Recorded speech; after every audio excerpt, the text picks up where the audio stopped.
کیا فرض نماز کے بعد ہاتھ اٹھا کے دعا کرنی چاہیے؟ جی میرے بھائیوں، کیا آپ حیران نہیں ہوتے کہ پاکستان انڈیا میں آپ نے کوئی ایک بھی ایسی نماز نہیں پڑھی ہوگی جس میں نماز کے بعد امام صاحب نے ہاتھ اٹھا کے اجتماعی دعا نہ کی ہو؟ اور یہاں آپ کو آئے ہوئے کتنے دن ہو گئے ہیں؟ بتائیں اپنا کتنے ہو گئے ہیں؟ 7 ہو گئے ہیں، کسی کے 10 دن ہو گئے ہیں۔ یہاں پہ ایک نماز بھی آپ کو ایسی نہیں ملی کہ جس کے بعد امام صاحب نے ہاتھ اٹھا کے اجتماعی دعا کرائی ہو۔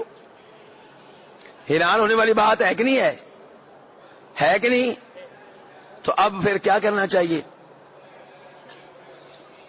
سوچنا چاہیے۔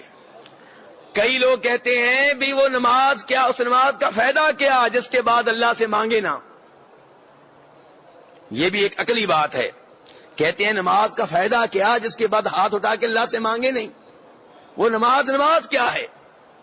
میرے بھائی مسئلہ یہ ہے کہ آپ اپنی عقل رکھیں اپنے پاس اور میں رکھتا ہوں اپنی عقل اپنے پاس۔ چلتے ہیں نبی علیہ الصلوۃ والسلام کے پاس۔ آپ علیہ الصلوۃ والسلام نے نمازیں پڑھی ہیں کہ نہیں پڑھی؟ بطور امام پڑھائی ہیں کہ نہیں پڑھائی؟ صرف مدینہ کی نمازیں آپ لے لیں، مدینہ میں کتنے سال رہے ہیں آپ؟ 10 سال۔ اور ایک سال میں کتنے دن ہوتے ہیں؟ 365، 360 لے لیں آپ، چلیں ڈسکاؤنٹ کر دیتے ہیں، ٹھیک ہے جی 360۔ اور ایک دن میں کتنی نمازیں ہوتی ہیں؟ 5۔ 5 کو 360 سے ضرب دیں جی 1800، پھر 1800 کو ضرب دینی ہے 10 سے 18,000۔ 18,000 کے قریب نمازیں نبی علیہ الصلوۃ والسلام نے مدینہ میں پڑھی ہیں۔ کسی ایک نماز کے بعد کسی صحیح حدیث سے ثابت نہیں ہے کہ آپ نے ہاتھ اٹھا کر اجتماعی طور پہ صحابہ اکرام کو دعا کرائی ہو۔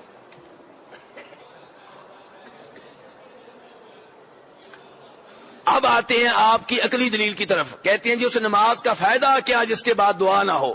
یہ عقلی دلیل ہے۔ پہلی بات یہ ہے کہ نبی علیہ السلام کی سنت کے مقابلے میں عقلی دلیل کی کوئی حیثیت نہیں ہے، لیکن 2 منٹ کے لیے میں اسے قبول کر لیتا ہوں۔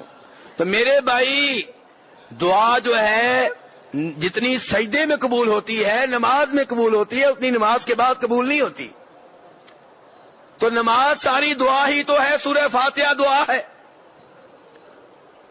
سجدے میں آپ دعا کریں، صحیح حدیث ہے، بخاری یا مسلم کی روایات میں سے ہے، نبی علیہ السلام نے فرمایا سجدے میں اچھی طرح دعائیں کیا کرو، فاجتہدوا فی الدعاء، سجدے میں اچھی طرح دعائیں کیا کرو، فقامین ان یستجاب لکم، سجدے میں دعائیں قبول ہونے کی بڑی امید ہوتی ہے۔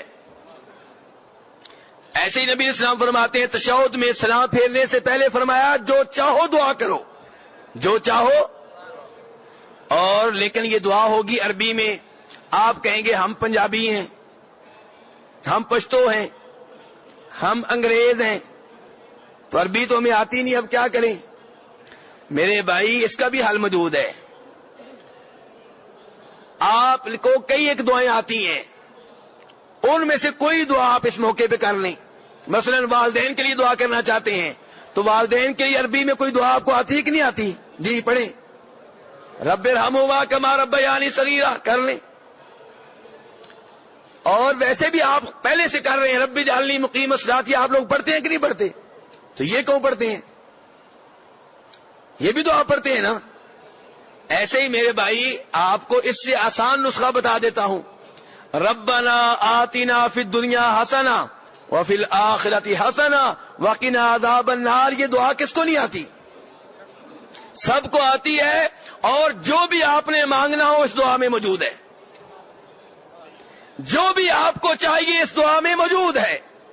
ربنا آتنا، جو چیز آپ کو چاہیے ہوگی اس کا تعلق یا دنیا سے ہوگا یا آخر سے ہوگا۔ ربنا آتنا فی الدنیا حسنہ وفی الآخرۃ حسنہ، بیوی ہو یہ دعا، بیوی چاہیے ہو یہ دعا کریں، بیٹا چاہیے ہو یہی دعا کریں، رزق چاہیے ہو یہی دعا کریں، عہدہ چاہیے یہی دعا کریں، عزت چاہیے یہی دعا کریں، آخرت میں چاہیے اللہ کے چہرے کا دیدار کرنا چاہتے ہیں یہی دعا کریں، نبی علیہ الصلوۃ والسلام کے ہاتھوں سے حوض کوثر کا پانی پینا چاہتے ہیں یہی دعا کریں. روز قیامت نبی علیہ السلام کی شفاعت چاہتے ہیں یہی دعا کریں. جنت چاہتے ہیں یہی دعا کریں. جہنم سے بچنا چاہتے ہیں یہی دعا کریں. ربنا آتنا فی الدنیا حسنہ وفی الآخرۃ حسنہ وقنا عذاب النار. ہر چیز آتی ہے اس میں.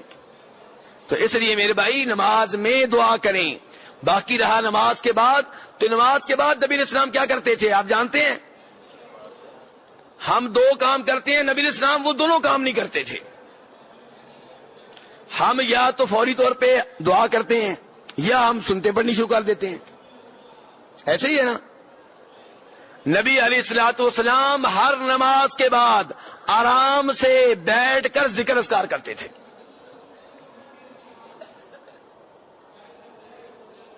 بلکہ نبی علیہ الصلوۃ والسلام نے اسی جگہ پہ جہاں پہ آپ نے فرض نماز پڑھی ہو فوری طور پہ نفل نماز پڑھنے سے آپ نے روکا ہے.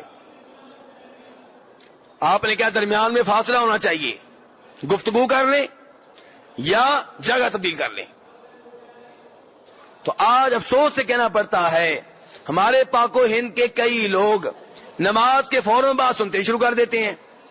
نتیجہ کیا نکلتا ہے؟ ایک تو آپ کی اس سنت سے معروم ہو گئے جو کہتی ہے کہ آرام سے بیٹھ کے ذکر اذکار کریں.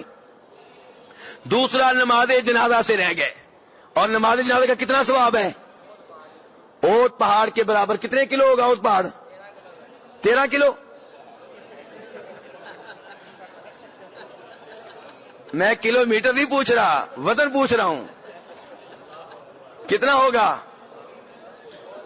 5-10 کلو تو ہوگا ہی نا. تو میرے بھائی آپ دیکھیں رب کی رحمت کتنی وسیع ہے. مسجد نبوی میں ایک جنازہ 5 منٹ میں آپ پڑھتے ہیں اور ثواب بہت پہاڑ کے برابر ہے. پاکستان میں یہ ثواب حاصل کرنے کے لیے آپ کو 3 گھنٹے دینا ہوں گے. ایسے ہی ہے نا. جنازے کا اعلان ہوتا ہے کتنے بجے؟ 8 بجے صبح، اور شروع ہوتا ہے 11:30 بجے جا کے. ایسے ہی ہے نا. سارا دن کاروبار گیا. یہاں پہ 5 منٹ میں آپ کو جنازہ پڑھ رہا ہے اور ثواب بہت پہاڑ کے برابر ہے، اور آپ سنتے شروع کر دیتے ہیں. تو میرے بھائی نماز کے بعد ذکر اذکار کریں. ہاں جس کو جلدی ہے تو ضروری نہیں ہے کہ نماز کے بعد آپ ضرور بیٹھیں گے ثواب ملے گا، ذکر اذکار کریں گے. لیکن جب آپ کے پاس ٹائم ہے، آپ مسجد میں بھی بیٹھنا چاہ رہے ہیں، تو پھر وہ کام کریں جو نبی علیہ السلام کرتے تھے، ذکر اذکار کریں. استغفر اللہ استغفر اللہ استغفر اللہ اللہم انت السلام ومنک السلام تبارکت یا ذا الجلال والاکرام. ربی، یہ بھی دعا ہے، ربی انی علی ذکرک و شکرک و حسن عبادتک. نبی علیہ السلام والی دعائیں کریں. کیا دعا ہے؟ اے میرے رب میری مدد کر. کس معاملے میں؟ میں تیرا ذکر کروں، میں تیرا شکریہ ادا کروں، میں تیری اچھی طرح عبادت کروں. پھر لا الہ الا اللہ وحدہ لا شریک لہ لہ الملک ولہ الحمد وہو علی کل شیء قدیر.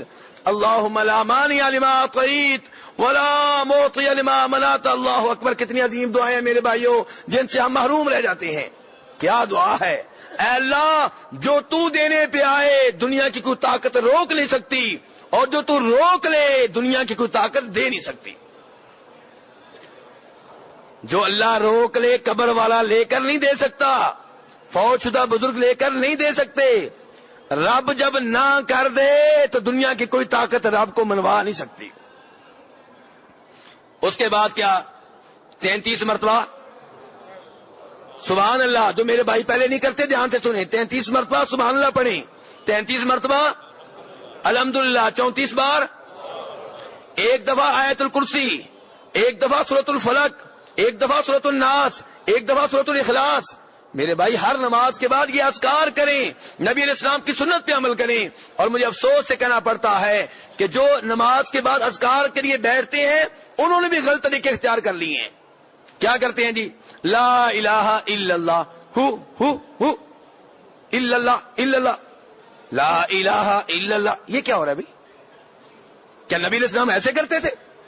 یہ آپ کیا کر رہے ہیں؟ ہو کا ورد کرتے ہیں. ہو کا معنی کیا ہوتا ہے میرے بھائیوں؟ وہ ہو کا معنی کیا ہوتا ہے؟